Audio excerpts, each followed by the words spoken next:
ഇതാണ് കൊന്നാര മക്കാം. കൊണ്ടോട്ടിക്കടുത്തുള്ള കൊന്നാര എന്നറിയപ്പെടുന്ന ചാലിയാറിൻ്റെ തീരത്തുള്ള ഒരു ഗ്രാമം. AD 1521 ബുഖാറയിൽ നിന്ന് കോലോത്ത് നാട് ആ നാട്ടുരാജ്യത്തെത്തിയ സൂഫി വര്യൻ ജലാലുദ്ദീൻ അൽ ബുഖാരിയുടെ തലമുറക്കാരാണ് കൊന്നാര തങ്ങന്മാർ എന്നറിയപ്പെടുന്ന ഇവിടെ വസിച്ചിരുന്ന ആളുകൾ. സയ്യിദ് മുഹമ്മദ് ബുഖാരി, അഹമ്മദ് ബുഖാരി എന്നിവരുടെ കബറിടങ്ങൾ സ്ഥിതി ചെയ്യുന്നതും ഇവിടെയാണ്. അഹമ്മദ് ബുഖാരിയുടെ മകൻ അബൂബക്കറിൻ്റെ മകനായിട്ടാണ് സയ്യിദ് മുഹമ്മദ് കോയത്തങ്ങളുടെ ജനനം.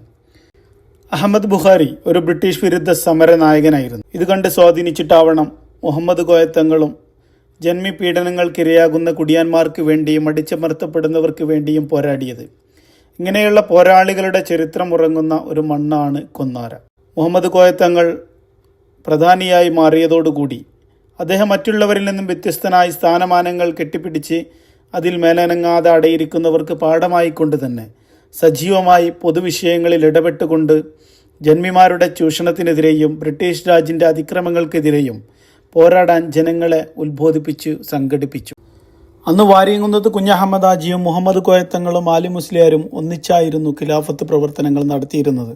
1920 ഓഗസ്റ്റ് 18 കോഴിക്കോട് കടപ്പുറത്ത് മഹാത്മാഗാന്ധിയും മൗലാന ഷൗക്കത്ത് അലിയും നയിച്ച ഖിലാഫത്ത് പ്രക്ഷോഭത്തിൽ പ്രത്യേക ക്ഷണിതാവായിരുന്നു മുഹമ്മദ് കോയത്തങ്ങൾ. അന്ന് ആലി മുസ്ലിയാർ, വാര്യംകുന്നത്ത് കുഞ്ഞഹമ്മദ് ഹാജി, ചെമ്പ്രശ്ശേരി കുഞ്ഞിക്കോയത്തങ്ങൾ, കുമരംപുത്തൂർ സീതിക്കോയത്തങ്ങൾ എന്നിവരോടൊപ്പം മുഹമ്മദ് കോയത്തങ്ങളും ആ പ്രക്ഷോഭത്തിൽ പങ്കെടുത്തു. കൊന്നാര ദർസിലെ പ്രധാന അധ്യാപകനായിരുന്നു മുഹമ്മദ് കോയത്തങ്ങൾ. പഠന ക്ലാസുകളിലും ആത്മീയ സദസ്സുകളിലും ബ്രിട്ടീഷ് വിരുദ്ധ പോരാട്ടങ്ങൾക്ക് അദ്ദേഹം പ്രേരിപ്പിച്ചുകൊണ്ടേയിരുന്നു. കൊന്നാര കേന്ദ്രമാക്കി ഖിലാഫത്ത് കമ്മിറ്റികളും ഖിലാഫത്ത് കോടതിയും തങ്ങൾ ആരംഭിച്ചു. അന്ന് മുഹമ്മദ് കോയത്തങ്ങൾക്ക് 30 വയസ്സേ പ്രായമുണ്ടായിരുന്നുള്ളൂ. ആദ്യഘട്ടത്തിൽ വളരെ സമാധാനപരമായിരുന്നു പോരാട്ടമെങ്കിലും 1921 ഓഗസ്റ്റോടെ സായുധ പോരാട്ടമായി അത് മാറി.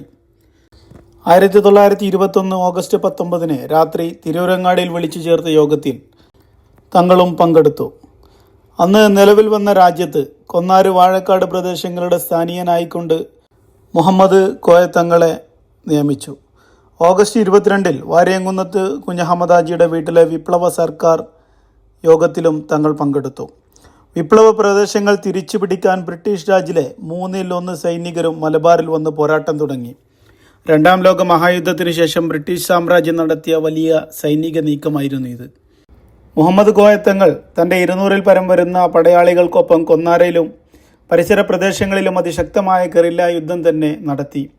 ചാലിയാർ കടന്ന് കൊന്നാര ആക്രമിക്കാൻ സാധിക്കാത്തതിനാൽ ബ്രിട്ടീഷ് പട്ടാളം പുഴയുടെ മറുഭാഗത്ത് വലിയ പീരങ്കികളും മെഷീൻ ഗണ്ണുകളും സ്ഥാപിച്ച് നിറയൊഴിച്ചു.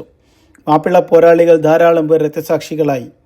ഈ ആക്രമണത്തിൽ കൊന്നാര പള്ളിക്കും മക്കാമിനും കേടുപാടുകൾ സംഭവിച്ചു. അന്ന് തറച്ചതാണ് ഈ വാതിൽ പൊളിയിൽ ഇന്നും കാണുന്ന ഈ വെടിയുണ്ട. പള്ളി പുതുക്കി പണിതിട്ടും ആ ചരിത്രശേഷിപ്പിൻ്റെ അടയാളം തുളച്ചു കയറിയ വാതിൽ പൊള്ളി ഇന്നും ഇവിടെ തന്നെ സ്ഥാപിച്ചിട്ടുണ്ട്. അന്നത്തെ പോരാട്ടത്തിൽ ബ്രിട്ടീഷുകാർക്ക് കനത്ത നഷ്ടമുണ്ടായി. തങ്ങളും അനുയായികളും പിന്നീട് ഒളിയുദ്ധത്തിലേക്ക് നീങ്ങി ഉറങ്ങാട്ടിരി കേന്ദ്രമാക്കി പോരാട്ടം നടത്തി. പലരെയും ബ്രിട്ടീഷ് പട്ടാളം പിടികൂടി. ഓഗസ്റ്റ് 25 മുഹമ്മദ് കോയത്തങ്ങൾ ഉൾപ്പെടെയുള്ള വിപ്ലവ സംഘത്തെ ക്യാമ്പ് വളഞ്ഞ് പിടികൂടി കോയമ്പത്തൂർ സെൻട്രൽ ജയിലിലേക്ക് അയച്ചു.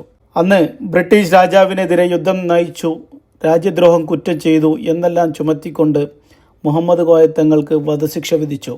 1923 മാർച്ച് 23 ശിക്ഷ നടപ്പാക്കി തങ്ങളെ തൂക്കിക്കൊന്നു.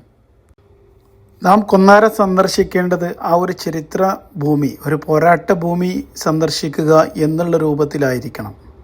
അങ്ങനെ അവിടെ നമുക്ക് ആ ചരിത്ര ശേഷിപ്പുകൾ ഇന്നും അവിടെ പോയാൽ നമുക്ക് കാണാൻ സാധിക്കുന്നതാണ്.